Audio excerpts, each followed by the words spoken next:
Jemaat yang dikasihi Tuhan Yesus Kristus, senang rasanya kami dapat kembali menyambut saudara dalam ibadah online GPPS Palu hari ini. Kami juga menyambut kehadiran saudara yang baru pertama kali bergabung dalam ibadah online GPPS Jemaat Palu. Kami percaya, walaupun ibadah saat ini masih diadakan secara online, tentunya tidak mengurangi rasa sukacita dan syukur kita dalam beribadah. Sebelum mengikuti ibadah secara online, perlu kami sampaikan panduan mengikuti ibadah secara online. Yang pertama, siapkan diri untuk beribadah, sebab ini adalah ibadah dan bukan tontonan. Yang kedua, turut menyanyi ketika puji-pujian, membaca Alkitab ketika pengkhotbah menunjuk ayat untuk dibaca, serta berdoa ketika diajak berdoa. Yang ketiga, karena ini adalah ibadah dan bukan tontonan, jangan bercakap-cakap selama ibadah sedang berlangsung. Percakapan dalam kolom live chat dapat saudara lakukan sebelum ibadah dimulai. Yang keempat, gunakan pakaian yang sopan dan duduklah dengan sopan. Selamat menikmati lawatan Tuhan. Tuhan Yesus memberkati. Selamat pagi Bapak Ibu Saudara-saudari yang diberkati Tuhan pada pagi hari ini. Ya, saya mengharapkan kita semua dalam sukacita yang luar biasa. Mari Bapak Ibu Saudara-saudari yang dikasihi Tuhan, kita datang siapkan hati kita untuk memuji serta menyembah nama Tuhan. Karena kita yakin dan percaya di setiap pujian kita, di setiap persembahan kita yang terbaik untuk Tuhan, ada kuasa yang Tuhan berikan kepada kita semua. Yang sakit disembuhkan, yang lemah dikuatkan, dan yang terikat saat ini dibebaskan dalam nama Tuhan Yesus Kristus. Pada saat ini kita akan memulai ibadah kita, namun sebelum itu saja kita semua satu dalam doa, kita berdoa. Kami mengucap syukur Tuhan pada pagi hari ini, di mana penyertaan perlindungan-Mu yang tidak pernah berhenti di dalam kehidupan kami semua. Dan pada pagi hari ini Tuhan, kami mau berbuat bakti kepadamu, mau memuji serta menyembah dan meninggikan nama-Mu. Bebaskan setiap roh kami Tuhan, dan kami mohon ampun atas setiap pelanggaran, tingkah laku dan perbuatan pikiran hati kami yang tidak berkenan di hadapan hadirat Tuhan. Kami mohon ampun dalam nama Tuhan Yesus Kristus. Biarlah kami layak menaikkan puji-pujian kami, sehingga kami juga lewat puji-pujian kami pada pagi hari ini Engkau juga boleh disenangkan. Terima kasih Bapa, kami serahkan ibadah kami dari awal pertengahan sampai akhirnya hanya boleh jadi di dalam nama Tuhan Yesus Kristus. Dalam nama Tuhan Yesus Kristus kami berdoa dan mengucap syukur. Amin.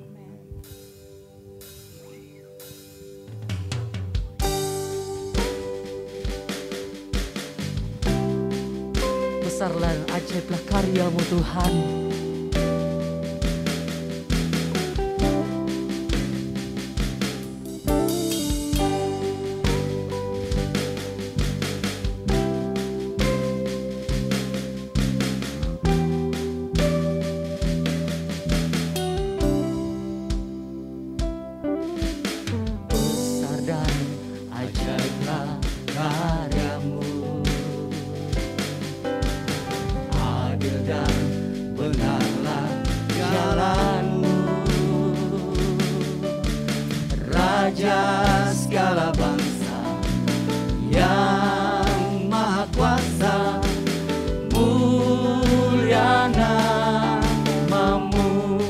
Besar dan ajaiblah karya-Mu Tuhan. Ajaiblah karya-Mu, adil dan benarlah jalan-Mu. Raja segala bangsa yang maha kuasa, mulia nama-Mu. Layaklah segala bangsa sujud kepadamu,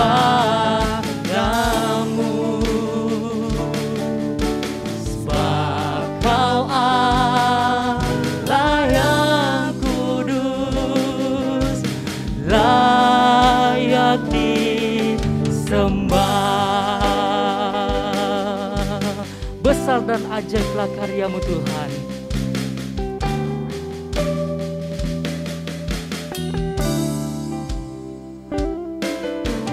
Besar dan ajaiblah karya-Mu,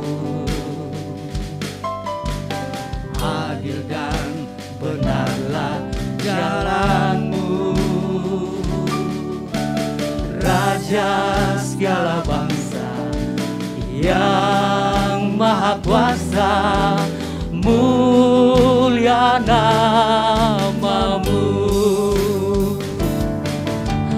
Layaklah segala bangsa sujud kepadamu, sebab Kau Allah yang kudus, layak disembah. Layaklah segala bangsa sujud kepadamu, sebab Kau Allah yang kudus, layak disembah. Sekali lagi, besar dan ajaiblah karya-Mu Tuhan. Besar dan ajaiblah karya-Mu, adil dan benarlah jalan-Mu. Raja segala bangsa, yang maha kuasa, mulia namamu. Layaklah segala bangsa sujud kepadamu, sebab Kau Allah yang kudus, layak disembah. Layaklah segala bangsa sujud kepadamu, sebab Kau Allah yang kudus, layak disembah. Sebab Kau Allah yang kudus, sebab Kau Allah yang kudus, layak disembah. Sebab Kau Allah, sebab Kau Allah yang kudus, layak disembah.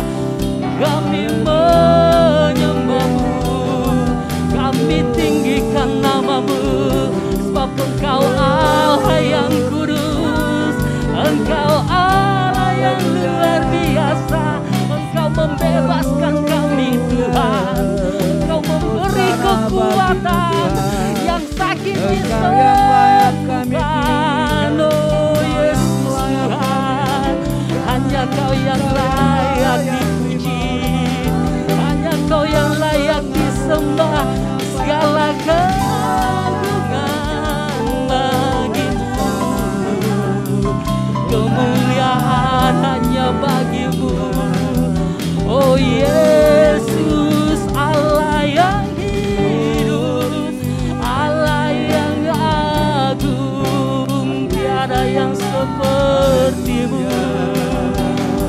Kami memuji kebesaran-Mu, Engkau Allah yang dahsyat, Engkau Allah yang luar biasa. Engkau tak pernah tinggalkan kami, Engkau selalu bersama kami Yesus. Terima kasih Tuhan, hanya Kau yang layak dipuji, hanya Kau yang layak disembah.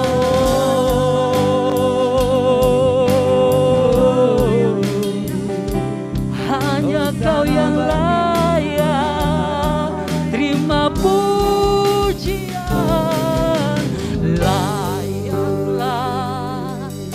segala bangsa sujud kepadamu,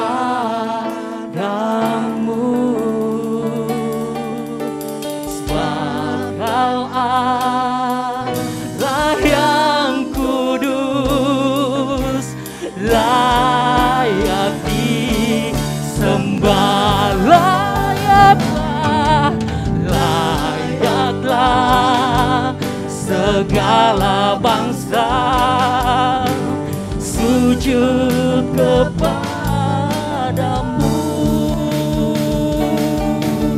sebab Kau Allah yang kudus, layak disembah, sebab Kau Allah yang kudus, sebab Kau Allah yang kudus, layak disembah, sebab Kau Allah yang kudus, sebab Kau Allah yang kudus, layak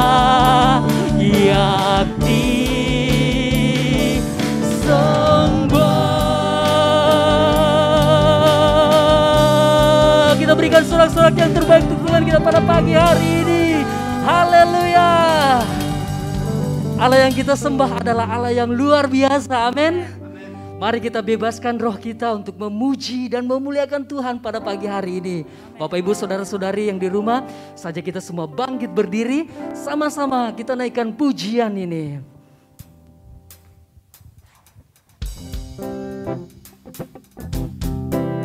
Yesus ajaib dalam kehidupanku dan kehidupan saudara. Amin.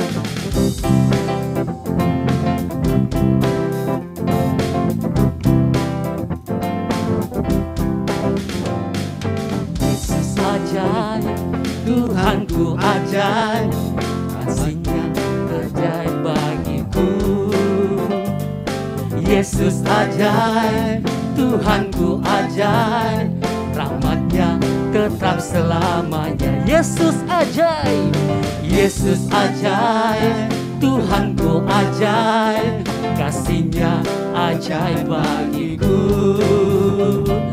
Yesus ajaib, Tuhanku ajaib, rahmat-Nya kekal selamanya. Tak berubah, tak berubah kasih-Nya, setiap hari bertambah indahnya, sampai bumi berlalu dan habislah ragaku.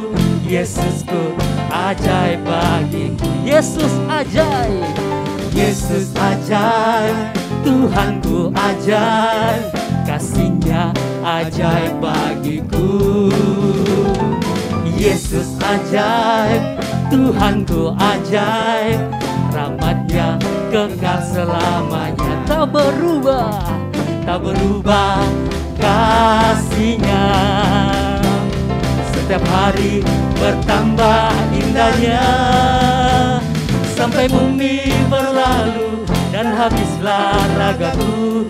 Yesusku ajaib bagiku. Tak berubah, tak berubah kasih-Nya, setiap hari bertambah indahnya, sampai bumi berlalu dan habislah ragaku. Yesusku ajaib bagiku. Yeay. Sama-sama kita berikan tepuk tangan yang terbaik untuk Tuhan kita pagi hari ini.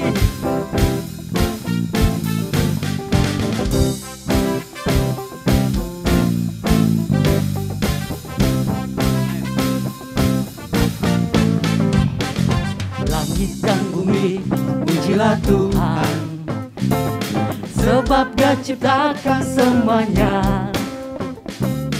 Keagungannya mengatasi langit bumi, sembah sujud di hadapannya. Langit dan bumi, langit dan bumi, pujilah Tuhan, sebab Dia ciptakan semuanya.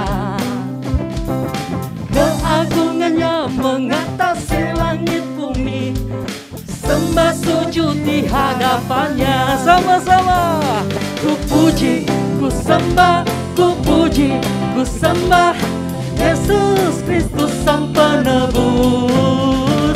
Ku puji, ku sembah, ku puji, ku sembah Yesus Tuhan dan Rajaku. Sekali lagi, langit dan bumi pujilah Tuhan, sebab Dia ciptakan semuanya. Amin. Keagungannya mengatasi langit bumi, sembah sujud di hadapannya. Langit dan bumi, langit dan bumi pujilah Tuhan, sebab Dia ciptakan semuanya. Keagungannya mengatasi langit bumi, sembah sujud di hadapannya. Sama-sama. Ku puji, ku sembah, ku puji, ku sembah Yesus Tuhan Sang Penebus.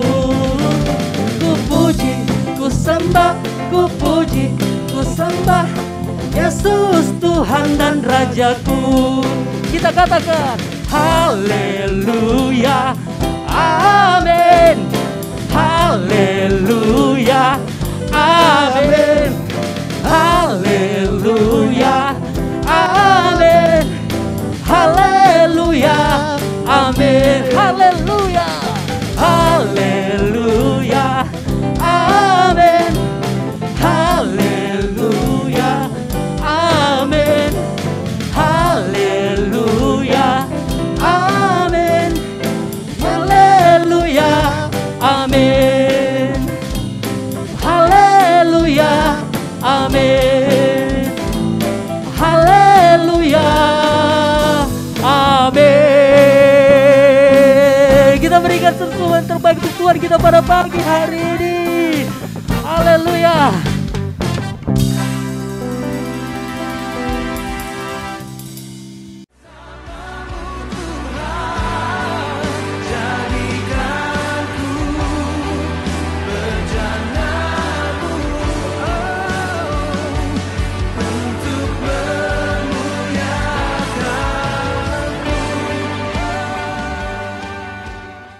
Shalom jemaat yang dikasihi Tuhan Yesus Kristus. Senang rasanya kami dapat kembali menyambut saudara dalam ibadah raya GPPS Palu hari ini. Kami juga menyambut bagi saudara yang baru pertama kali bergabung dalam ibadah raya GPPS Jemaat Palu. Saat ini, mari bersama kita saksikan Warta Jemaat GPPS Palu sepanjang minggu ini bersama saya Gita, edisi Minggu 26 September 2021. Hari Minggu, ibadah raya GPPS Palu diadakan secara new normal dan tetap menerapkan protokol kesehatan yang ada. Diadakan pukul 8 pagi di Villa Bukit Indah Doda. Live streaming ibadah raya dapat saudara ikuti melalui Facebook, website GPPS Palu, dan live Instagram Eagle Ministry. Ibadah online juga dapat saudara ikuti pada pukul 7 malam melalui channel YouTube GPPS Palu. Bagi Bapak Ibu, mari ajaklah putra-putri saudara untuk mengikuti ibadah sekolah minggu yang diadakan secara online mulai pukul 4 sore di channel YouTube Sekolah Minggu GPPS Palu. Hai Youth and Teens, jangan lewatkan ya Komsel Pemuda dan Kaum Remaja yang diadakan setiap hari Senin melalui grup WhatsApp masing-masing Komsel.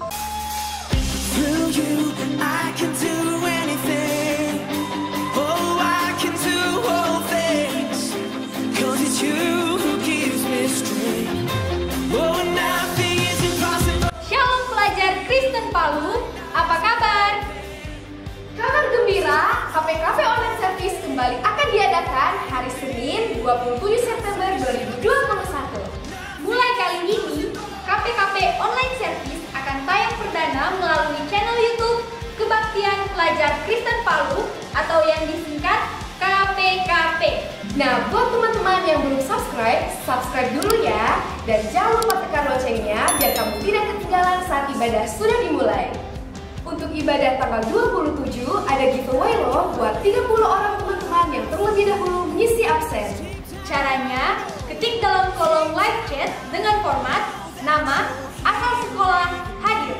Contohnya, Karim, SMA Negeri 2 Palu, hadir. Oh iya teman-teman, buat kamu yang ikuti ibadah dari awal sampai akhir, bakalan ada kuis dan hadiah yang menarik yang bisa kamu ikuti di akun Instagram KPKP-nya. Tentunya dengan syarat dan ketentuan yang berlaku ya. Yang belum follow, yuk buruan di follow. Sampai jumpa dalam ibadah ya teman-teman. Catat baik-baik tanggal dan waktunya ya. Pastikan kamu dan temanmu ikut ya. See you.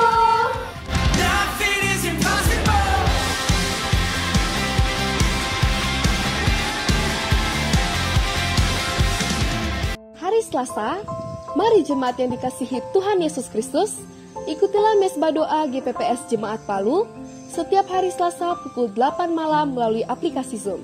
Setiap hari Rabu, komsel dewasa yang diadakan di wilayah masing-masing. Untuk teknisi pelaksanaan komsel akan diinfokan oleh PKS masing-masing komsel.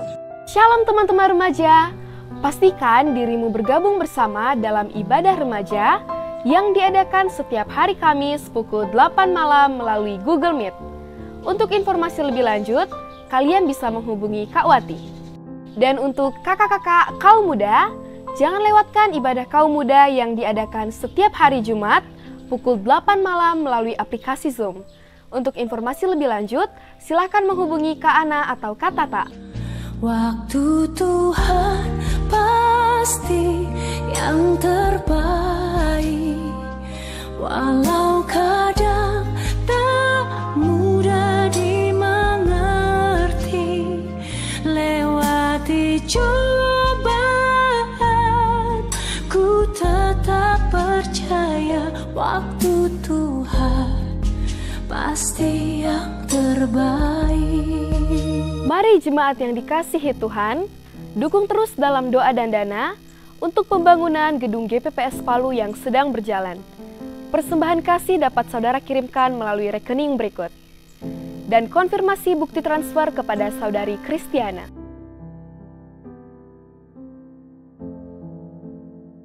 Bagi saudara yang mengirimkan persepuluhan secara transfer, dapat mengirimkan ke rekening berikut. Dan harap mengirimkan bukti transfer dengan menyebutkan nomor kartu, tanggal, dan bulan persepuluhan saudara ke nomor WhatsApp berikut. Pembayaran iuran diakonia dan uang duka diakonia dapat ditransfer ke Bank Mandiri rekening berikut. Bukti pembayaran dapat dikirim melalui WhatsApp kepada Bapak Dani Coindra. Bagi saudara yang mengikuti ibadah secara online, persembahan dapat saudara transfer ke rekening berikut. Dan harap konfirmasi peruntukannya kepada Ibu Anita Gosal melalui WhatsApp. Dimohon kerjasama seluruh jemaat untuk tidak mengambil atau memetik tanaman apapun yang berada di lokasi Villa Bukit Indah Doda. Demikianlah warta jemaat GPPS Palu dalam sepekan ini. Kami harap saudara dapat menikmati lawatan Tuhan dalam setiap kegiatan yang saudara ikuti. Tetap berdoa, bekerja, dan berjaga dimanapun saudara berada. Dan tetap selalu mematuhi protokol kesehatan yang ada. Mari kita lanjutkan memuji memuliakan nama Tuhan dan mendengarkan firman Tuhan. Tuhan Yesus memberkati.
Mari kita siapkan hati kita untuk menerima kebenaran firman Tuhan pagi hari ini.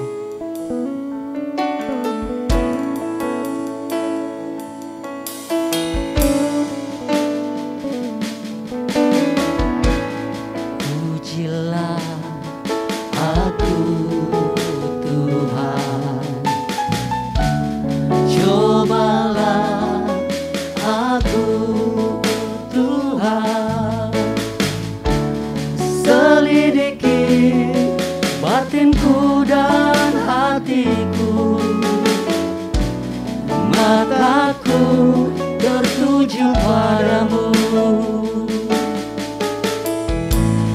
Aku cinta padamu Tuhan, aku rindu hadirat-Mu Tuhan, aku ingin selalu dekat padamu, menikmati kehadiran-Mu. Nyanyi Hosana bagi Rajaku yang duduk di tahta. Aku muliakan dan ku agungkan, Kau layak disembah.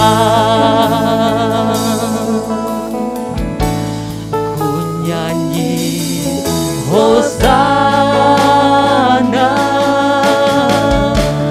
bagi Rajaku yang duduk di tahta. Aku muliakan dan ku agungkan, Kau layak disembah.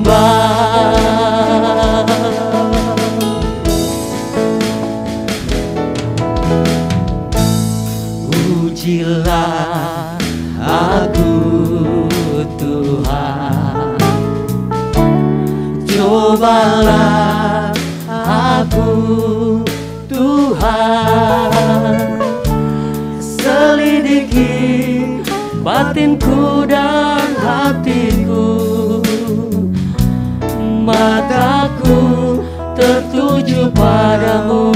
Aku cinta padamu Tuhan, aku cinta padamu Tuhan, aku rindu hadirat-Mu Tuhan, aku ingin selalu dekat padamu,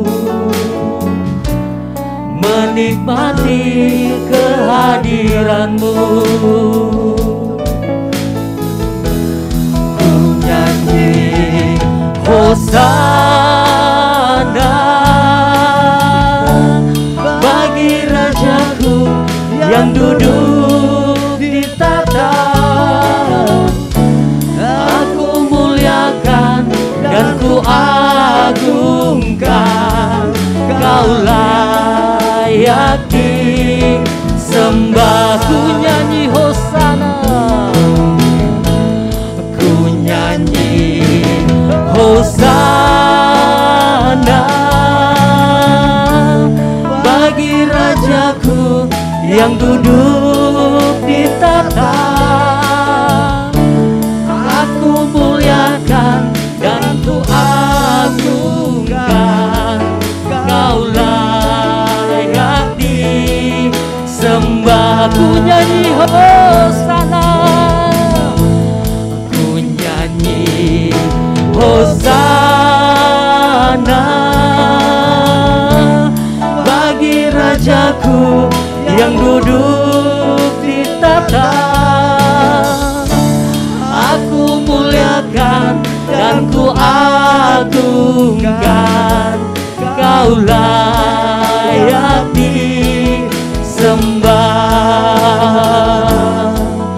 Kau layak disembah, Kau layak disembah.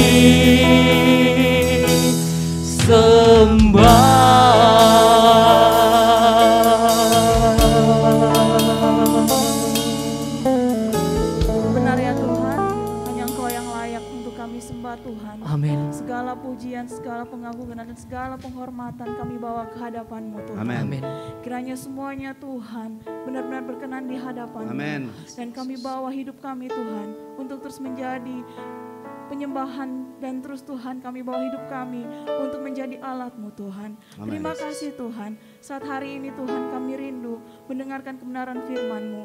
Biarlah Tuhan Engkau berbicara kepada kami melalui hamba-Mu, sehingga apa yang dikatakan Tuhan, biarlah semuanya itu isi hati-Mu bagi kami semua. Amin. Dan kami yang mendengar Tuhan, biarlah kami menyiapkan tanah hati kami yang baik, sehingga ketika kami ditaburi kebenaran firman-Mu Tuhan, kami benar-benar dapat merasakan kuasa-Mu Tuhan turun atas kami. Amin. Dan kuasa firman-Mu Tuhan berkarya dalam hidup kami. Amin. Dan kami membawa hidup kami Tuhan untuk menjadi saksi-Mu dimanapun kami berada. Haleluya. Dalam melalui kebenaran firman-Mu kami dikuatkan, diubahkan, dan kami bisa Amin. membawa berkat bagi setiap dimanapun kami berada Tuhan. Terpujilah nama-Mu Tuhan. Kami serahkan seluruh kehidupan kami ke dalam kuasa-Mu. Segala bentuk kuasa kegelapan yang tidak senang melihat kami Tuhan dengan baik Tuhan mendengarkan kebenaran firman-Mu dan berusaha menggagalkan semuanya Tuhan, mencuri benih firman-Mu saat ini di dalam nama Dalam Tuhan nama Tuhan Yesus Yesus Kristus. Kristus. Kami tolak, kami ikat, patahkan, hancurkan Tuhan semuanya Yesus di dalam nama Tuhan Yesus Dalam nama Kristus. Tuhan Yesus. Biarlah Tuhan Engkau hadir di tengah-tengah kami Tuhan, dimanapun kami berada.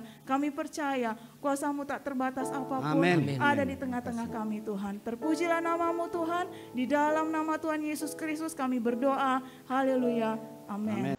Puji nama Tuhan, Shalom. Kita bersyukur bahwa Tuhan memberikan lagi kesempatan anugerah bagi kita untuk boleh beribadah pada pagi hari ini. Terpujilah nama Tuhan. Selamat datang bagi semua saudara yang dikasihi Tuhan dalam ibadah online ini.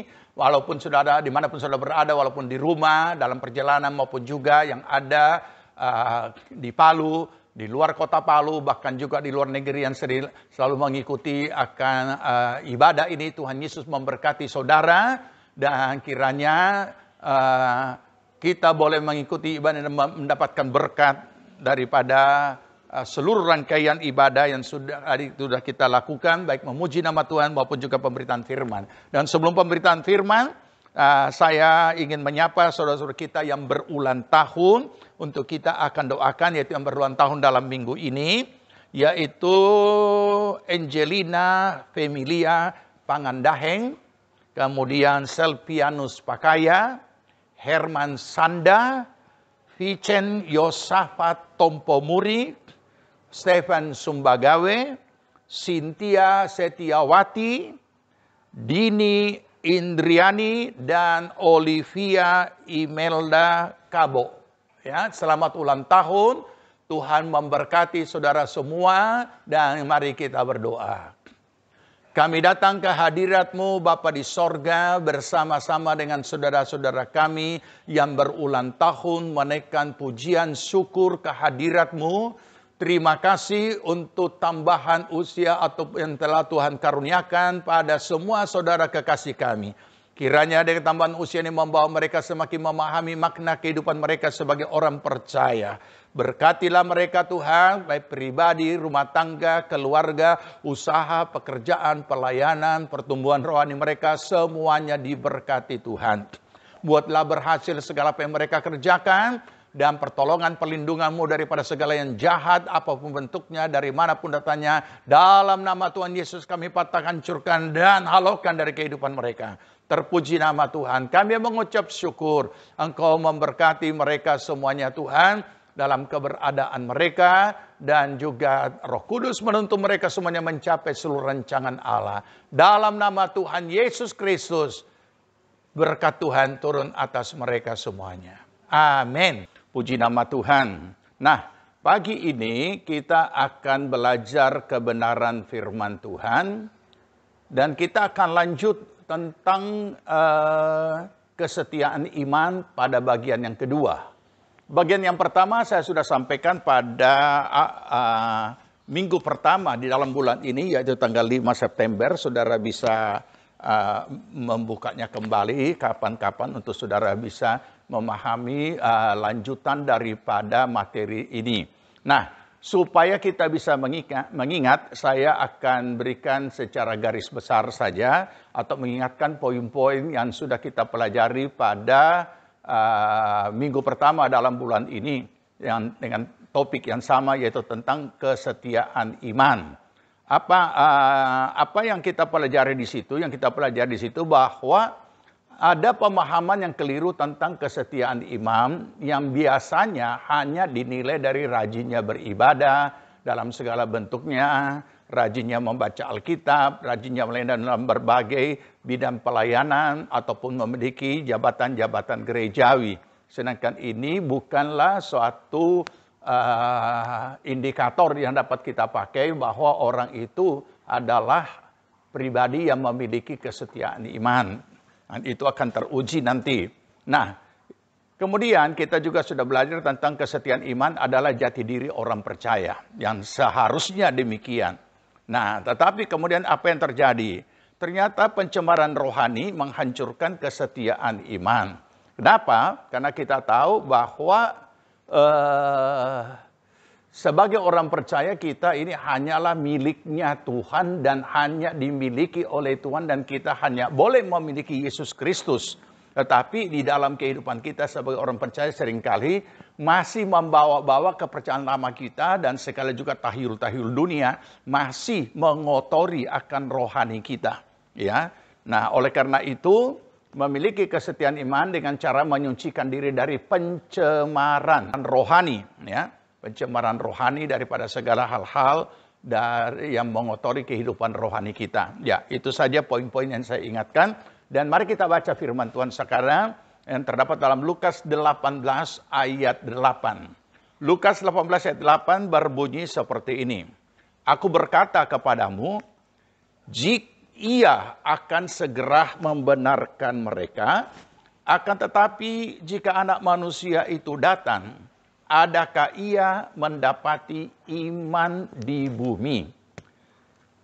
Saya yakin kita semua tahu konteks ayat ini diambil dari apa yang Tuhan Yesus sampaikan, bagaimana seorang berdoa, bagaimana seorang meminta perkaranya dibenarkan, sedangkan ia menghadapi hakim yang bengis, tetapi dia terus saja meminta sampai pada akhirnya ia dikabulkan. Nah, tetapi kemudian itu menggambarkan tentang bagaimana ketekunan kesetiaan orang ini memperjuangkan atau memperjuangkan masalah yang sedang dia hadapi untuk dapat terselesaikan. Nah, kita melihat bahwa dikatakan di sini, tapi bukan itu yang akan dijelaskan. Tetapi saya akan mengambil akan kalimat terakhir daripada ayat ini. Adakah ia, yaitu Tuhan, apabila jika Anak Manusia datang, adakah ia, yaitu Tuhan, mendapati iman di bumi? Nah, kalau ada kalimat mendapati iman di bumi, ini berarti bukan untuk secara umum. Akan tetapi khusus bagi orang-orang percaya. Khusus bagi umat Tuhan. Khusus mereka yang percaya kepada Yesus Kristus. Kenapa demikian? Karena kita akan temukan nanti sebentar. Tapi yang jelas, apa yang menjadi penyampaian dalam ayat ini menunjukkan bahwa pada hari-hari terakhir banyak orang percaya yang bermasalah imannya dalam banyak hal, ya. Makanya dikatakan, apakah ia mendapati iman di bumi ini? Nah, apalagi kalau kita kaitkan dengan topik kategori iman, kesetiaan iman, ya. Banyak yang bermasalah karena beberapa minggu yang lalu kita sudah pelajari dan dibuktikan bahwa ternyata kesetiaan iman tidak bisa diukur dari rajinnya beribadah, rajinnya melayani, rajinnya baca Alkitab, rajinnya segala macam bentuk kegiatan ataupun juga jabatan-jabatan gerejawi. Bukan itu indikatornya, ya. Ya, makanya dikatakan apakah Tuhan ketika dia datang mendapati, kalau artinya apakah Tuhan kalau datang itu dia mendapati umatnya beriman seturut kehendaknya atau seturut firman-Nya. Nah, mari kita akan beranjak lebih lanjut, ya. Yaitu pada bahagian yang kedua ini, ya, kita akan belajar kebenaran firman Tuhan, yaitu dari hal melatih diri melakukan kesetiaan iman. Ya, saya ulangi, topik yang akan kita renungkan dalam konteks kesetiaan iman bagian yang kedua ini adalah melatih diri melakukan kesetiaan iman. Apa itu? Kita akan lihat. Pertama, miliki iman yang tulus ikhlas. Nanti kita akan menjadi jelas. Saya bacakan dulu ayatnya. 1 Timotius 1 ayat 5. Tujuan nasihat ini ialah kasih yang timbul dari hati yang suci. Dari hati nurani yang murni. Dan dari iman yang tulus ikhlas. Perhatikan kalimat terakhir ini dan juga beberapa kata yang saya berikan warna yang lebih cerah. Hati nurani yang murni dan dari iman yang tulus ikhlas. Kalau ada hati nurani yang murni, berarti ada hati nurani yang tidak murni. Kalau ada iman yang tulus ikhlas, sampai ada istilah dan penekanannya, berarti ada iman yang tidak tulus ikhlas. Oke, nanti dijelaskan. Pindah dulu dalam 2 Timotius 1 ayat yang kelima. Jadi ayatnya sama, pasalnya sama, cuma yang pertama adalah 1 Timotius, sekarang 2 Timotius. Sebab aku teringat akan imanmu yang tulus ikhlas. Yaitu iman yang pertama-tama hidup di dalam nenekmu Lois dan di dalam ibumu Eunike. Dan yang aku yakin hidup juga di dalammu atau kau miliki juga. Nah, ini adalah pernyataan Paulus kepada anak rohaninya yaitu Timotius. Yang ternyata dia punya pengamatan dan juga statement terhadap Timotius adalah tentang iman yang tulus ikhlas yang sudah dimiliki oleh neneknya, kemudian kepada ibunya dan kepada dia. Nah, apa ini iman yang tulus ikhlas? Sebenarnya gampang untuk kita memahami kalau kita tahu dan kita mengerti kebenaran firman Tuhan yang sudah kita pelajari pada minggu yang lalu. Iman yang tulus ikhlas adalah pribadi orang percaya yang hanya memiliki Kristus satu-satunya dan beriman kepada Yesus Kristus Tuhan dan tidak ada ilah lain. Ya. Jadi imannya hati nuraninya murni, bukan dia memiliki iman bukan untuk tujuan tertentu kepentingan pribadi, bukan juga supaya segala sesuatu menguntungkan dirinya di dalam hal-hal tertentu karena imannya, akan tetapi dari hati nurani yang murni, benar-benar mengasihi Tuhan. Tidak ada satu tuntutan yang sesuatu kepentingan dari dirinya, tetapi kita memahami nanti akan semakin jelas bahwa itu adalah satu ketaatan tanpa syarat, ya. Nah, oleh karena itulah maka kita melihat di sini dan iman yang murni, hati nurani yang murni, iman yang tulus ikhlas, tidak ada ilah lain, tidak ada, ya, tidak ada. Jadi ini bukan munafik, ini bukan iman kepalsuan, bukan sesuatu yang, tetapi tidak ada ilah lain.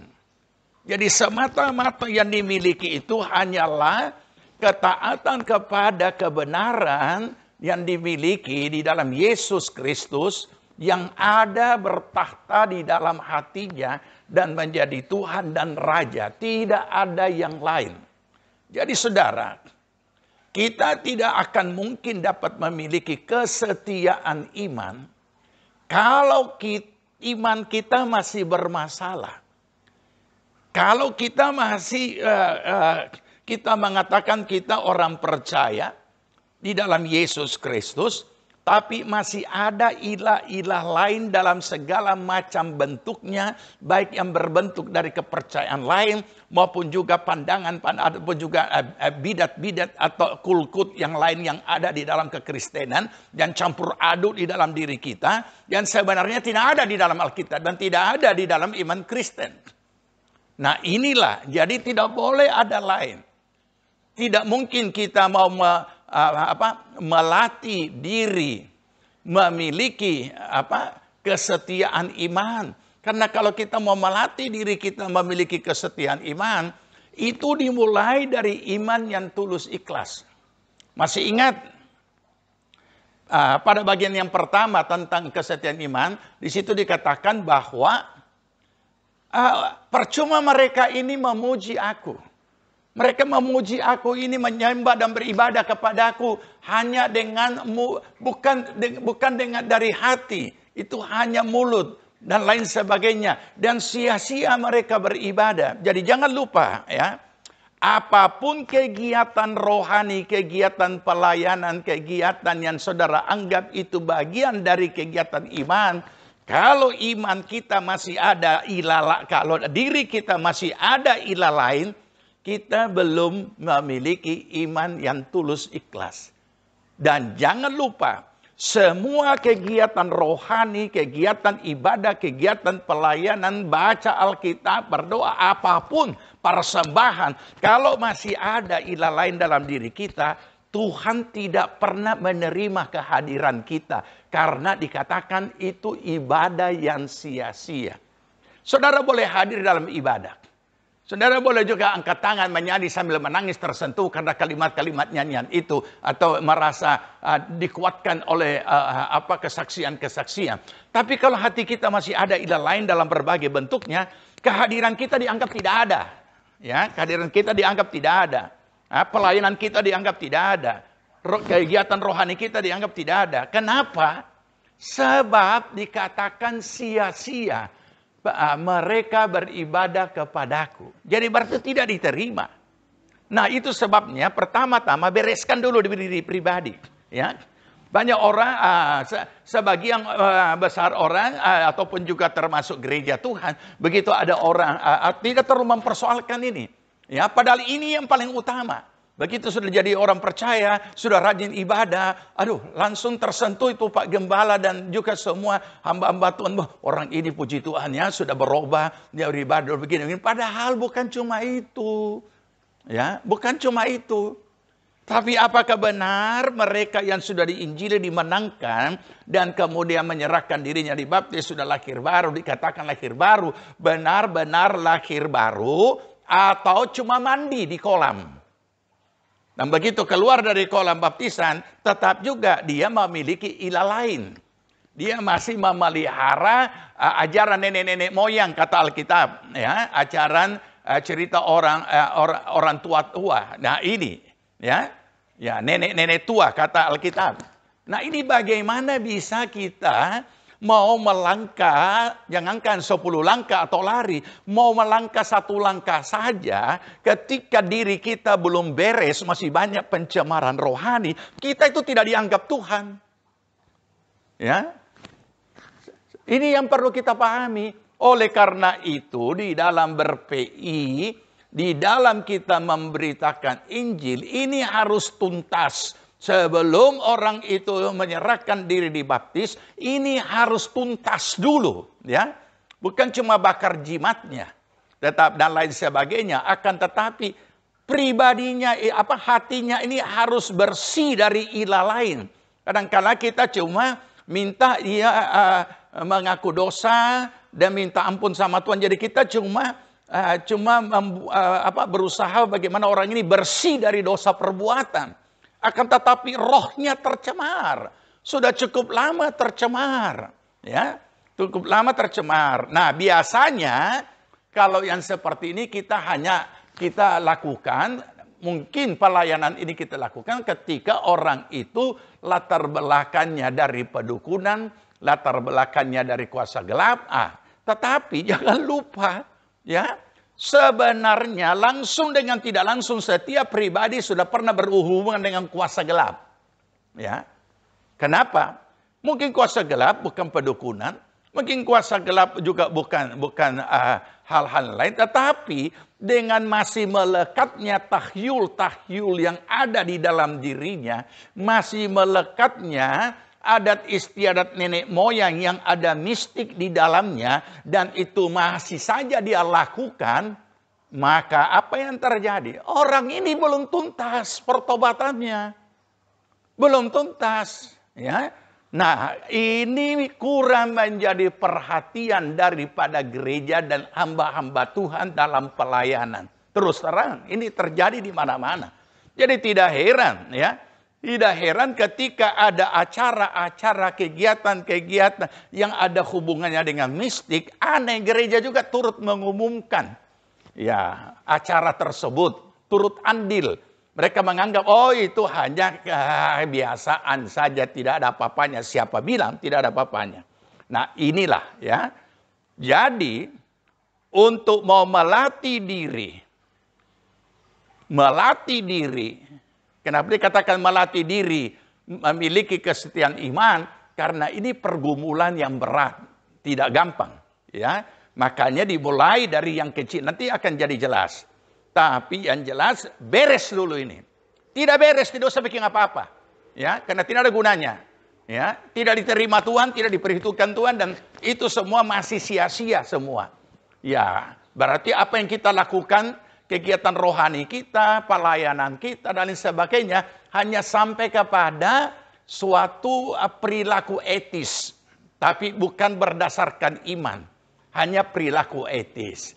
Bagaimana nanti kalau sudah lama saya tidak muncul di kebaktian, muncullah, ya mungkin sekarang karena bukan tatap muka, jadi tidak terlalu menjadi persoalan. Bagaimana nanti kalau saya tidak memberi, bagaimana nanti kalau saya tidak ini, jadi hanya pertimbangan-pertimbangan etis. Pertimbangan-pertimbangan etis ini konyolnya seringkali menjebak kita dan kita menganggap bahwa itu adalah perbuatan iman, itu adalah aktivitas iman. Padahal aktivitas iman yang diperhitungkan sebagai satu keaktivitas iman adalah berdasarkan ketika kita melakukan sesuatu ketaatan firman dan di dalam diri perilaku pelaku firman itu sudah tidak ada ilah lain. Ini dia, harus tuntas, tidak ada ilah lain apapun bentuknya. Ya, mulai dari sini dulu. Inilah iman yang tulus ikhlas. Oke? Nah, berikut kita lihat yang kedua, ya, pemahaman yang hakiki tentang iman. Ini juga perlu tuntas. Sebagian orang diinjili ataupun orang-orang yang sudah menjadi percaya karena diinjili, kadangkala juga mereka tidak memahami dan mungkin juga tidak dibimbing tentang iman dan pemahaman yang hakiki tentang iman.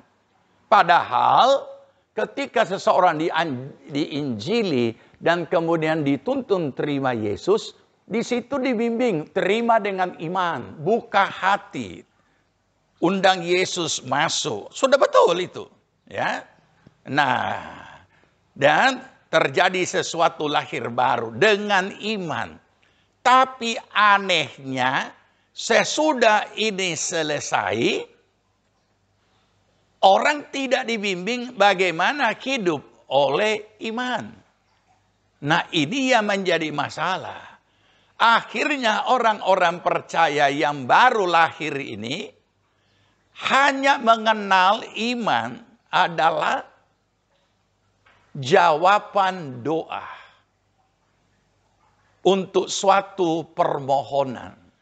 Jadi pemahaman mereka hanya sampai kepada iman hanya sekedar jawaban doa. Kenapa bisa seperti itu? Karena itulah yang selalu diperkenalkan pertama-tama kepada orang yang mulai jadi anak Tuhan, jadi orang percaya. Mulai mereka diajar supaya sering berdoa. Dan mulai berdoa, mulai andalkan Tuhan, mulai mendekatkan diri kepada Tuhan. Dan kemudian segala pergumulan dan lain sebagainya. Jadi mereka hanya mengenal, menjalani hidup oleh iman ini hanya kepada pemahaman sampai kepada jawaban sebuah doa. Hanya sampai di situ. Ini masalahnya, ya. Nah, ini masalahnya. Oleh karena itulah umumnya orang hanya memahami seperti ini. Padahal iman bukan hanya sekedar jawaban doa. Iman tidak dapat dipisahkan dari firman Tuhan.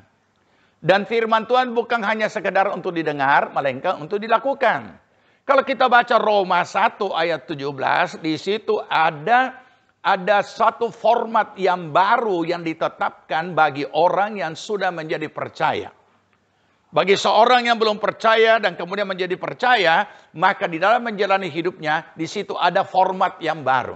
Sebelum orang menjadi percaya, dia hidup dengan kendali dan dikendalikan oleh faktor jiwaninya. Kehendak sendiri, pikiran sendiri, dan perasaan sendiri. Tapi setelah orang sudah jadi percaya, menjadi orang percaya, sudah lahir baru, format untuk menjalani hidup barunya ini Tuhan tetapkan, yaitu hidup oleh iman. Nah, hidup oleh iman ini jadi kabur, orang tidak mengerti. Karena mereka pikir hidup oleh iman ini, mereka hanya menangkap iman itu hanya sekedar jawaban doa. Iman itu hidup dekat dengan Tuhan. Iman itu adalah, ini dia. Jadi seolah-olah iman itu dimasukkan ke dalam sebuah kamar kecil. Dan di dalam kamar yang kecil itu yang dinamanya kamar doa, bukan toilet ya. Kamar doa, di situ tuh orang bisa hidup oleh iman. Dan seringkali hanya dinilai dari situ. Karena ataupun juga kegiatan-kegiatan rohani lainnya, ya. Nah, padahal dikatakan dalam Roma pasal 10 ayat yang sama, itu ayat 17, bahwa iman itu datang dari mendengar firman Kristus. Jadi keterkaitan dari iman percaya seseorang di dalam Kristus dengan firman Kristus itu tidak bisa dipisahkan. Nah, yang aneh lagi, ya. Kemudian apa? Karena firman dan orang percaya, iman, orang percaya tidak bisa dipisahkan. Kemudian orang hanya dibawa kepada, banyak baca Alkitab, harus baca Alkitab, ya. Bahkan kemudian itu menjadi satu pertandingan. Siapa yang sudah tamat baca Alkitab? Siapa yang sudah 2 kali baca Alkitab? Siapa yang 3 kali baca Alkitab sampai dan lain sebagainya? Ya, memang firman Alkitab harus dibaca supaya tahu isinya. Adalah aneh kalau seseorang, kalau saya pakai bahasa umum ya, adalah seseorang yang beragama dia tidak tahu kitab sucinya. Nah, sama juga kita kan. Kita tidak mungkin jadi seorang Kristen punya kitab suci namanya Alkitab tidak tahu isinya. Belum dulu mengerti, baru tahu isinya. Di mana perjanjian lama, baru perjanjian lama itu tersedia sekian buku, perjanjian baru sekian buku, di mana itu kejadian dan lain sebagainya, sehingga kita bisa mulai membukanya. Ya tentu harus. Tetapi dan membaca itu memang perlu supaya kita tahu apa isinya. Yang kedua, supaya tahu apa isinya untuk dilakukan. Yang kedua adalah supaya tersimpan di memori ingatan kita. Dan satu saat ada hal-hal yang kita hadapi karena firman itu adalah jawaban. Roh Kudus sesuai fungsinya dalam Yohanes ditulis mengingatkan kita kepada firman yang sudah pernah dikatakan kepada kita. Yaitu sudah pernah kita baca, sudah pernah kita dengar. Nah, ini dia. Tapi bukan hanya sampai di situ. Sebab Yakobus mengingatkan kepada kita dalam suratannya, firman itu bukan hanya untuk didengar, tapi untuk dilakukan. Dan yang sama pula, Yakobus mengatakan bahwa iman juga tanpa perbuatan itu tidak ada gunanya, itu kosong. Jadi ketika kita beriman, ya, kita sudah berdoa, ketika kita beriman, kita juga sudah baca Alkitab, tetapi semuanya itu untuk apa? Supaya kita bisa lakukan. Ya, supaya kita boleh menjalani hidup kita menurut firman. Ya. Nah, inilah ya. Oleh karena itulah kita perlu mendalaminya. Kalau kita baca Ibrani pasal 11 yang dimulai ayat 1 dengan definisi iman, maka selanjutnya adalah daftar pahlawan-pahlawan iman sampai habis. Tapi ada dua kelompok. Kelompok yang pertama adalah tokoh-tokoh Alkitab yang karena ketaatannya kepada firman, ia memperoleh janji Allah dan disebut pahlawan iman. Yang aneh pada bahagian terakhir dari pasal 11 Ibrani adalah tokoh-tokoh Alkitab, bahkan sebegitu banyaknya dan ada yang tidak disebut namanya, dengan ketaatannya kepada firman Tuhan, tetapi tidak memperoleh apa yang Tuhan janjikan. Anehnya, mereka juga dikategorikan sebagai pahlawan iman. Nah, disinilah kita bisa memahami bahwa iman adalah ketaatan tanpa syarat dalam melakukan firman Tuhan. Camkan itu. Dia tidak hanya sekedar jawaban doa. Atau memang setiap orang berdoa harus pakai iman. Akan tetapi iman bukan hanya sekedar jawaban doa dan tidak hanya sekedar dipakai untuk minta sesuatu kepentingan melalui doa. Tapi ketaatan. Ibrani 11:9 berkata, dan mereka semua tidak memperoleh apa yang dijanjikan itu. Sekalipun iman mereka telah memberikan kepada mereka suatu kesaksian yang baik. Luar biasa kan? Luar biasa. Makanya kita tidak usah bingung. Kenapa Sadrak, Mesak, Abednego bisa luput dari dapur api secara ajaib? Kenapa hamba-hamba Tuhan yang lain ada yang dibunuh, penginjil misionaris ada yang dimakan dagingnya oleh suku-suku primitif? Apa Tuhan tidak bela? Kenapa banyak martir-martir Alkitab yang sudah kita ketahui bahkan tercatat di dalam sejarah, bahkan ada buku tertentu yang mengisahkan tentang kisah-kisah para martir itu? Kenapa Tuhan tidak turun tangan membela seperti Sadrak, Mesak, Abednego? Nah, inilah supaya kita pahami.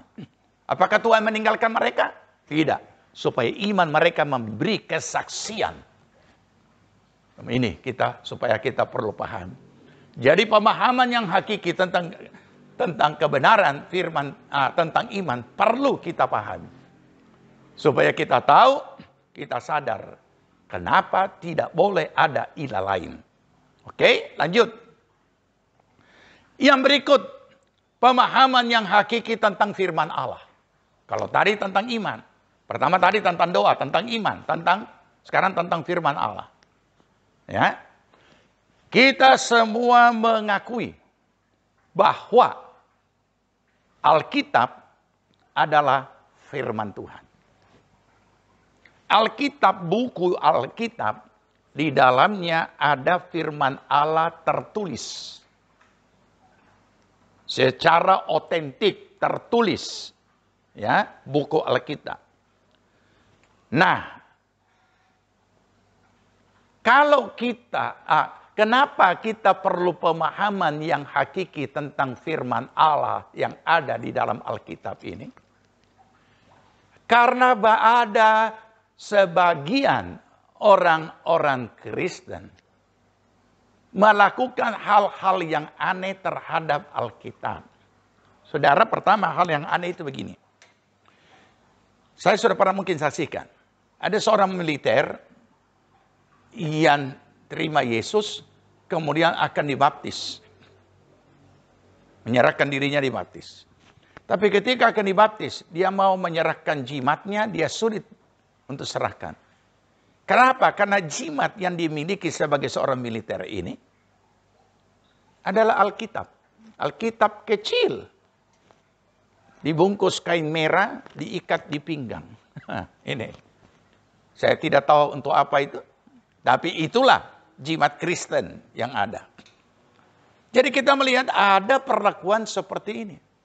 Ada lagi yang lebih konyol. Orang Kristen meninggal, ditaruh Alkitab di dalam, sudah ada di dalam peti, ditaruh, kemudian tangannya, biasanya semua orang mati itu tangannya selalu taruh di dada, saya juga tidak mengerti kenapa. Ya. Kemudian, apa itu? Ditaruh Alkitab. Padahal seumur hidup, ini opa yang meninggal itu kan minum cap tikus. Tapi ditaruh Alkitab. Itu kan menunjukkan, aduh, ini yang hidup membuat opa punya penampilan tambah munafik di dalam peti jenazah. Tidak pernah baca Alkitab kok. Ditaruh Alkitab. Untuk apa? Alkitab ini lebih bermanfaat diberikan, dikirim kemana, atau diberikan kepada orang yang ingin punya Alkitab, tapi tidak punya. Ini perlakuan-perlakuan.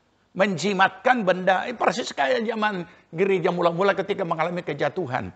Beberapa benda-benda dijadikan benda keramat, kemudian dimasukkan di dalam gereja Tuhan untuk dipuja-puja. Nah, apalagi? Alkitab dia taruh di dekat bantalnya. Apabila ada bunyi-bunyi yang agak sedikit angker bunyinya, dia mulai pegang Alkitabnya. Nah, memangnya ini apa? Ya. Jadi ini tindakan-tindakan yang dilakukan yang tidak ada di dalam Alkitab untuk dilakukan. Nah, kemudian pemahaman yang hakiki tentang firman Allah ini, saya tidak bicara doktrin, tapi saya bicara secara seutuhnya firman Allah. Ya, bagaimana kita memiliki pemahaman yang hakiki ini? Bahwa ia adalah firman Allah. Ya.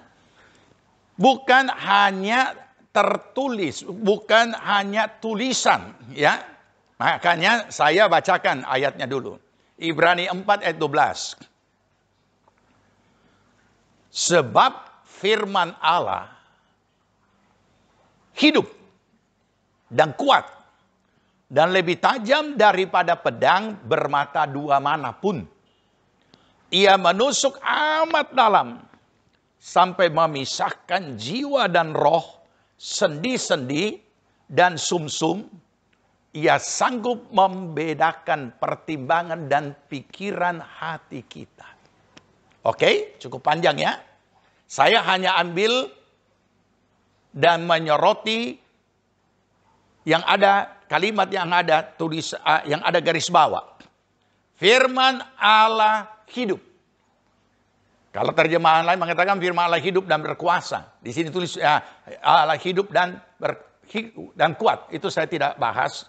Tapi anehnya, justru yang diajarkan, ditekankan dari mimbar-mimbar dan diterima oleh jemaat sebagai suatu kebenaran, karena memang itu kebenaran, tapi sebagian kebenaran. Apa itu? Firman Allah berkuasa, firman Allah berkuasa, firman Allah itu kuat. Nah, jadi jemaat menerima ini. Karena itu yang dibagikan. Salah? Tidak salah, tapi tidak lengkap. Ya. Jadi akhirnya umumnya orang percaya memakai firman itu untuk kepentingan fasilitas dirinya dalam menjalani hidup. Untuk segala kepentingan apapun. Ia pakai firman. Ia pakai firman. Ia pakai firman. Dia berusaha dengan begitu rupa meyakini kekuatan kuasa firman itu. Dia berusaha untuk itu. Dan hasilnya memang ada. Karena dia yakin, dia percaya. Kuasa itu nyata. Kuasa itu dilaksanakan. Karena firman Allah tidak akan kembali dengan sia-sia, dia akan melaksanakan apa yang dikatakannya. Nah, kemudian jemaat dilatih lagi Perkatakan firman. Perkatakan firman. Artinya ucapkan itu firman. Ucapkan itu firman. Jadi tidak heran kadang-kadang ada orang berdoa pakai ayat juga. Aneh juga itu. Dia kasih ingat Tuhan. Bahwa dalam kitab ini tertulis pasal sekian, ayat sekian, firman-Mu berkata begini-begini. Ya, jadi itu bahasa halus daripada komplain. Ya. Nah, ini dia. Ya. Nah, kita lanjut lagi. Ya. Jadi jemaat sudah terbiasa dan juga sudah mengalami bagaimana kuasa firman Allah itu bekerja dengan begitu rupa dan menikmati hasilnya. Oke? Tidak salah. Terus pertanyaan. Kita mau taruh di mana itu yang dikatakan firman Allah itu hidup? Dan sejauh mana pemahaman kita yang hakiki tentang firman Allah itu hidup? Apakah firman Allah itu hidup? Kita gabungkan dengan dia berkuasa. Firman Allah berkuasa. Nah, karena firman Allah. Jadi begini ya. Jadi firman Allah berkuasa ini seolah-olah hanya dipakai untuk kebutuhan-kebutuhan mistik. Untuk kepentingan. Mengadakan suatu peperangan rohani, mengadakan suatu perlawanan terhadap segala yang bukan datangnya daripada Tuhan atau datangnya daripada kuasa gelap atau datangnya daripada kuasa si jahat di dalam kehidupan kita. Terus di mana kita mau taruh firman Allah itu hidup? Nah, inilah yang perlu kita pahami. Ya. Jadi Alkitab adalah firman Allah tertulis, otentik. Tetapi jangan menganggapnya hanya tulisan atau buku belaka.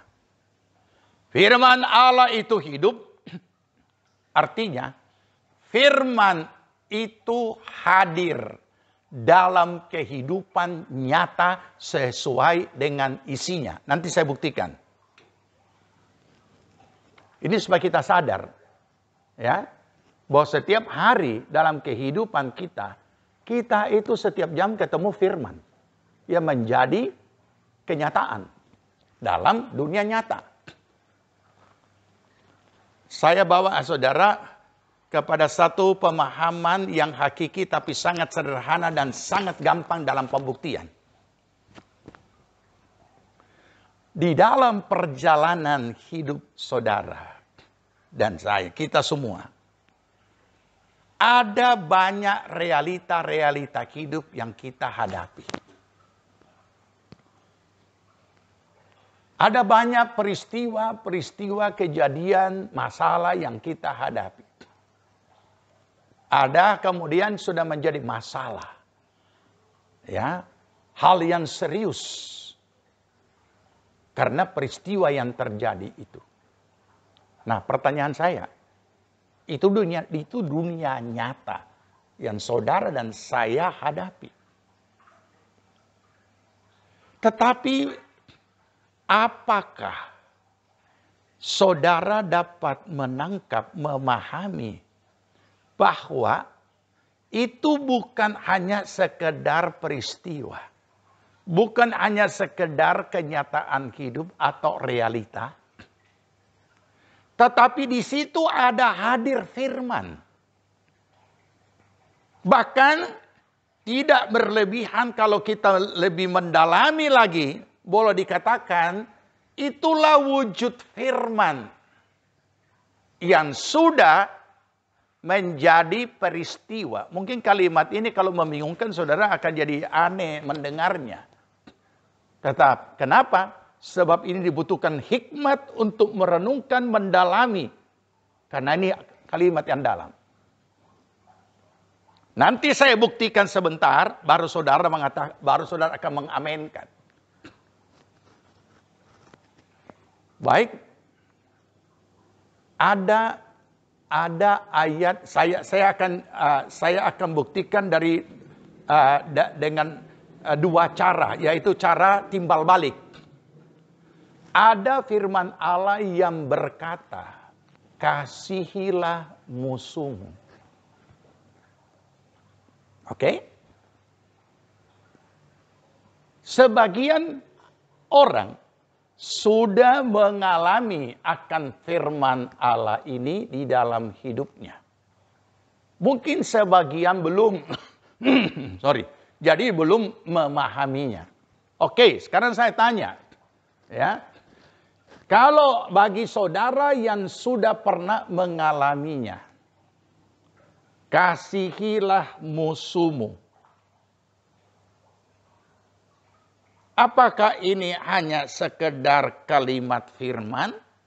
Atau ini adalah kalimat firman dan dia hidup? Oke? Hidup. Kata hidup ini jangan saudara gabungkan dengan berkuasa nanti dulu. Nanti itu ada bahagiannya, ada keterkaitannya. Tapi ini dulu hidup. Ya. Berarti karena firman Allah ini hidup dan dia menginginkan saudara sebagai orang percaya mengasihi musuh, maka jangan terkejut ketika satu hari dalam hidup saudara, saudara mengalami satu masalah sampai muncul orang-orang yang tanda kutip atau bukan tidak pakai tanda kutip pun menjadi musuh. Dan selama ini saudara tidak pernah dimusuhi dan memusuhi. Tapi muncul peristiwa. Nah, saya mau tanya, apakah itu hanya sekedar peristiwa? Dan kalau peristiwa ini dikisahkan panjang ceritanya. Pada saat terjadi peristiwa dan saudara akan terkejut, ternyata yang jadi musuh ini adalah orang yang paling dekat dengan saudara atau orang yang, ya mungkin kalau pepatah SD berkata musuh dalam selimut. Sekarang pertanyaan, ini sudah jadi realita dan kita hadapi. Secara manusia lahiriah kita akan hadapi dengan faktor jiwani kita. Perasaan kita, pikiran sendiri, perasaan sendiri, kehendak sendiri, dan akhirnya tindakan sendiri. Tapi karena kita orang percaya, maka kita harus tahu. Apa kata firman? Firman berkata, kasihilah musuhmu. Dan ampunilah. Supaya kamu juga diampuni. Oh, ini tidak gampang. Tapi jangan lupa, ini timbal baliknya. Peristiwa itu ada supaya saudara dan saya bisa melakukan ini firman kasihi musuhmu dan sebaliknya supaya saudara bisa melakukan ini firman maka perlu dihadirkan peristiwa. Makanya firman Allah itu hadir, hidup, ada di mana-mana. Karena Allah itu adalah firman dan firman Allah itu adalah Allah sendiri dan Allah maha hadir dan dia ada di mana-mana.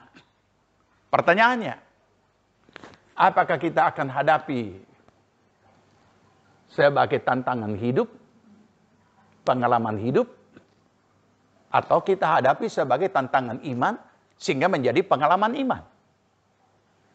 Kalau kita hanya menghadapi sebagai pengalaman hidup, kita akan lakukan menurut cara kita sendiri. Tapi kalau kita tahu bahwa kita harus hadapi dengan iman, maka muncullah firman Tuhan tadi. Kasihilah musuhmu, ampunilah dia. Dan pada saat kita lakukan itu firman, maka kita mendapatkan pengalaman iman. Jadi, firman Allah itu hidup, artinya firman itu akan hadir dalam hidup nyata sesuai apa isinya. Untuk apa firman Allah itu hadir dalam kehidupan nyata? Supaya kita bisa melakukannya, saudara bisa melakukannya. Jadi sudah paham kan? Apa itu pemahaman yang hakiki tentang firman Allah? Nah ini dia. Jadi berbahagialah kalau saudara suka baca Alkitab, berarti sudah banyak saudara tahu, lakukanlah. Berbahagialah kalau saudara itu bahkan bisa hafal dan memperkatakan firman, ya berbahagialah, lakukanlah. Lakukanlah. Jangan cuma memperkatakan firman itu hanya pakai untuk kepentingan diri sendiri dan seolah-olah menagih janji kepada Tuhan. Menagih janji kepada Tuhan. Loh, memangnya Tuhan itu siapa? Memangnya saudara, apakah Tuhan itu tukang utang dan saudara adalah debt collector? Preman-preman penagih pinjaman. Nah, ini dia yang perlu dipahami. Jadi ini kalau kita memahami sampai di sini, maka kita tahu dimanapun kita hidup, di situ ada hadir firman Tuhan. Dan semua peristiwa yang ada itu adalah supaya kita bisa melakukan firman. Sederhana kan? Tapi kenapa tidak diberitakan? Ya. Kenapa mimbar-mimbar hanya memberitakan firman Tuhan berkuasa, firman Tuhan berkuasa? Firman Allah itu hidup. Bukan cuma firman Allah berkuasa, firman Allah itu hidup. Nah, oleh karena itulah, kita tidak usah jauh-jauh. Ada misalnya paling sederhana, saya buktikan lagi, timbal balik. Jangan takut. Oke? Bagaimana supaya kita tidak takut? Ya harus ada dulu peristiwa yang menakutkan. Harus hadir dulu peristiwa yang menakutkan. Baru kemudian kita boleh mengalami akan kuasa firman yang hidup itu. Firman yang hidup itu menghadirkan peristiwa itu supaya kita bisa nikmati firman yang berkuasa itu dalam hidup kita. Bahwa kita tidak perlu takut. Kenapa? Karena firman Allah yang berkata seperti itu. Tapi harus ada dulu peristiwanya. Harus ada dulu kejadiannya. Harus hadir dulu di alam nyata. Mulai sekarang, cermatlah mengadakan pemahaman untuk, dikatakan begini, di dalam Efesus sudah dikatakan bahwa hendaklah kamu hidup, perhatikanlah dengan seksama bagaimana kamu hidup. Inilah yang seringkali diabaikan. Karena kita anggap setiap hari kejadian-kejadian itu tidak ada hubungannya dengan firman. Padahal dia tidak tahu firman itulah yang berubah menjadi kejadian. Firman itulah yang berubah menjadi kenyataan. Supaya ketika itu nyata dan terjadi dan hadir, kita boleh lakukan firman itu. Nah, ini dia ya yang perlu kita pahami. Oke. Ya. Itu sebabnya kita, kenapa? Oleh karena firman itu memang untuk dilakukan di dunia, bukan di akhirat, bukan di alam roh, bukan di dalam dunia nyata kita hidup sehari-hari ini dia. Ya. Oke, sekarang kita lanjut lagi. Bagian terakhir ini, mulailah mentaati firman Allah. Ya. Yang keempat ini, mulailah mentaati firman Allah. Kenapa? Sebab dengan melakukan firman Tuhan, maka kita mulai melakukan ketaatan iman yang menghasilkan pengalaman iman yang membawa iman bertumbuh. Ya. Jadi ketika kita melakukan firman dengan hadirnya peristiwa sesuai dengan isi firman itu, adalah untuk kita lakukan. Pada saat saudara dan saya lakukan, kita akan memperoleh hasil yang namanya pengalaman iman. Pengalaman iman ini yang membuat kita itu bertumbuh. Iman kita semakin menuju kepada kedewasaan. Ya, kepenuhan Kristus. Nah, oleh karena itu, mulailah melatih diri melakukan ketaatan iman dari perkara yang kecil. Lama-kelamaan akan menjadi jati diri orang percaya. Ya, itu. Ya. Bagaimana kita bisa lakukan dengan tekun? Menjaga dan memelihara ketaatan kita kepada firman Allah akan menghasilkan kesetiaan iman. Tapi jangan lupa tuntaskan ilah lain. Ya, barulah kita bisa lakukan ini. Nah, ini dia. Ya. Jadi kalau sudah mulai terbiasa dari perkara yang kecil, kita akan lakukan perkara yang besar dan itu akan setia. Dan itu akan menghasilkan, nah, ini perlu dijaga dan dipelihara. Karena itu akan menghasilkan kesetiaan iman. Firman Tuhan berkata Lukas 16 ayat 10. Barang siapa setia dalam perkara-perkara kecil, ia setia juga dalam perkara-perkara besar. Dan barang siapa tidak benar dalam perkara-perkara kecil, ia tidak benar juga dalam perkara-perkara besar. Sangat sederhana. Jadi latihlah. Latihlah melakukan ketaatan kepada firman. Latihlah. Nah, mulai dari hal-hal yang kecil sampai kepada akhirnya kita akan mampu melakukan yang lebih lagi. Yang lebih lagi. Ya. Nah ini. Jadi inilah dasar yang perlu kita pahami. Dan kita kiranya Tuhan Yesus memberkati kita semua. Dan mari dengan tekun dan setia kita tetap dalam kesetiaan iman kita kepada Tuhan. Kita berdoa. Terima kasih Bapa dalam sorga atas segala kemurahan pengasihan-Mu. Kami sudah belajar kebenaran firman-Mu. Meteraikan itu di dalam hati kami. Roh Kudus menolong kami melakukannya. Sehingga apapun yang kami lakukan Tuhan. Oleh karena firman-Mu, kami boleh lakukan dengan setia. Bukan hanya sewaktu-waktu, tetapi setiap saat dalam kehidupan nyata ini.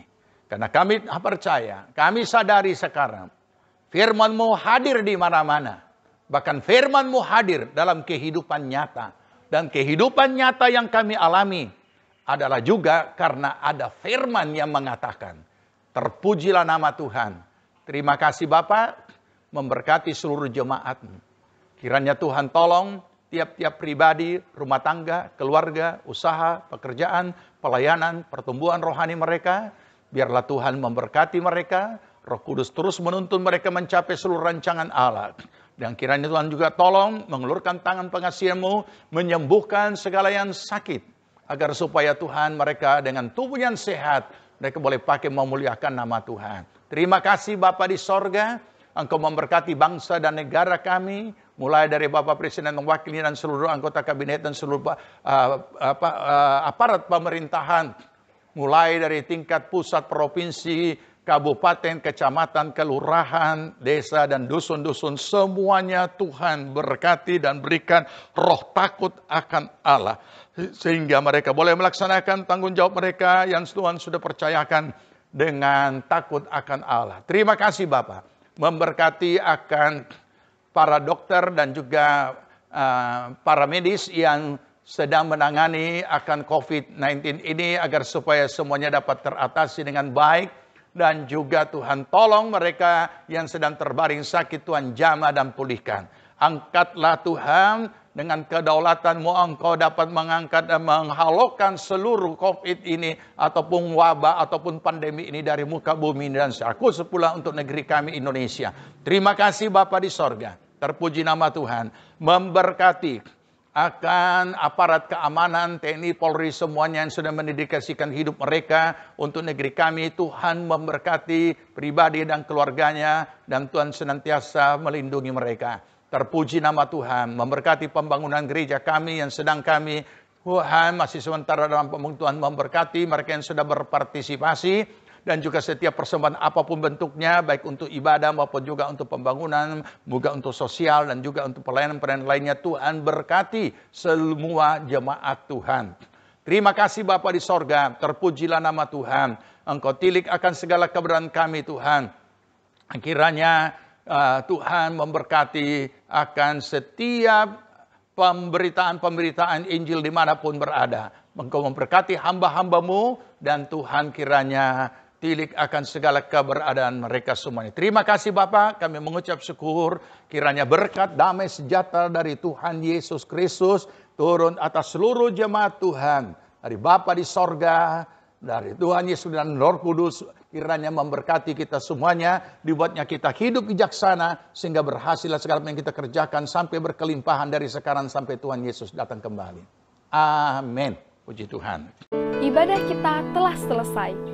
Kami berdoa, saudara dapat diberkati melalui ibadah hari ini. Tetap berdoa, bekerja, dan berjaga dimanapun saudara berada. Selalu patuhi protokol kesehatan yang ada. Selamat hari Minggu, Tuhan Yesus memberkati. Shalom.